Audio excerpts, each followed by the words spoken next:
The Ring is one of the most influential horror movies of recent years, about a cursed tape and a girl who comes out of the screen after 7 days. It inspired countless parodies and sparked the trend of Americans remaking Japanese horror movies. But how did this weird remake come to be? What's the origin story of Samara and her curse? The original Japanese film, Ringu, wasn't the first appearance of a spooky girl and her cursed videotape. In fact, it's an adaptation of a 1991 Japanese novel by Koji Suzuki, the first in a series of 6. Since the first novel wasn't translated and published in America as Ring until 2003, a year after the American remake, The Ring, and 5 years after the original Ringu, the book was inaccessible to most American fans of the film. 5 out of the 6 novels have been adopted into films, but unfortunately not in America.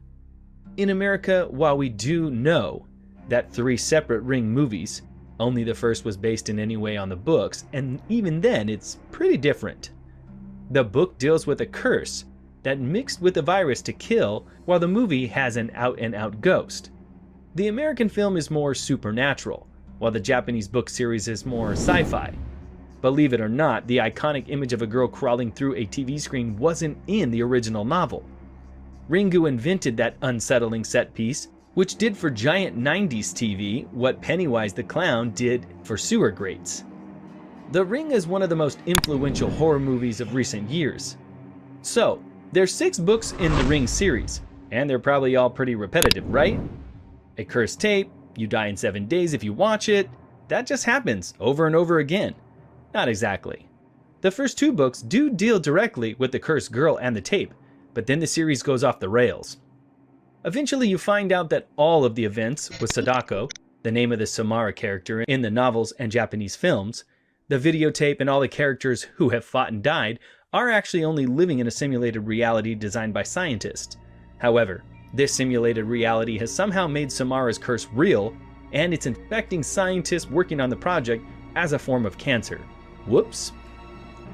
There's also a short story collection, Birthday, which was partially adapted into the prequel film Ring Zero, Birthday in Japan.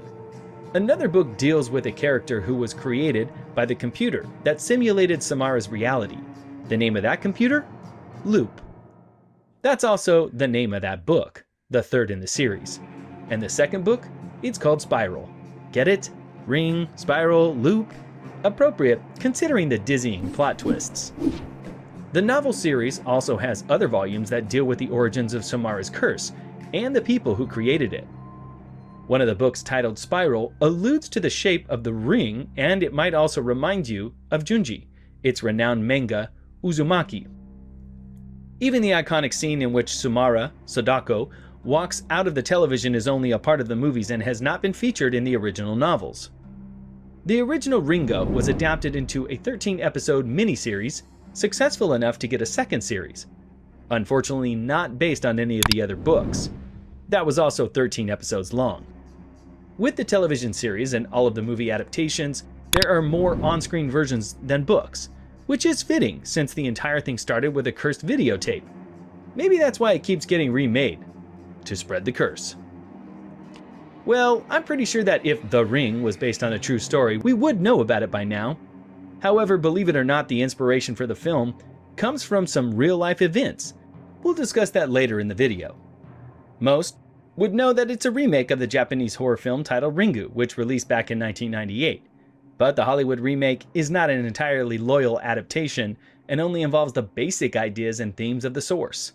You'll be surprised to know that even Ringu has been adapted from a Japanese novel series. When The Ring first premiered in the US, the English translated version of the novels was not available and was only published in 2003, which was 1 year after the release of the film. Apart from that, The Ring also has its own series of manga, graphic novels, that have a total of 7 volumes. Most of the volumes of the manga were published after the release of Ringu. There's also a lesser-known TV series version of it, which has not been adapted for the novels but was popular enough to get a 2nd series as well. It also has gaming adaptations, most of which are visual novels where you get to choose your own adventure. In Japan, there's also a weird crossover movie series in which Sadako from Ringu and Keiyaku from Ju-on, The Grudge, are featured battling against each other. Both the original movies have been successfully adapted by Hollywood, and we're just thankful that this crossover never came into the picture. Also, think about it. If the curse did actually exist, wouldn't all these remakes further spread it? Samara's character has been inspired by a real person. Back in the early 1900s, an assistant professor of psychology at Tokyo University, Tomokichi Fukari, firmly believed in the supernatural and even took many nensha practitioners under his wing. Nensha, more commonly known as thoughtography or projected thermography in English, is the ability to use your thoughts to burn out images on physical objects or even into the mind of a person. Sounds something straight out of Stan Lee's X-Men, doesn't it? Well, nensha is exactly what Samara from the movie uses to haunt her victims. Initially, when Tomokichi Fukari first carried out his experiments, he came across a couple of people who claimed to be thoughtography practitioners, but later were proved to be complete frauds. However, this wasn't the end of it, and things got a little freaky when, much later, a woman named Sadako Takahashi started working with Tomokichi and claimed to possess the ability of nensha and even clairvoyance, extrasensory perception. She added an incredible amount of heft to Fukari's studies and researched through her breathing and mental exercises, making his claims even more believable.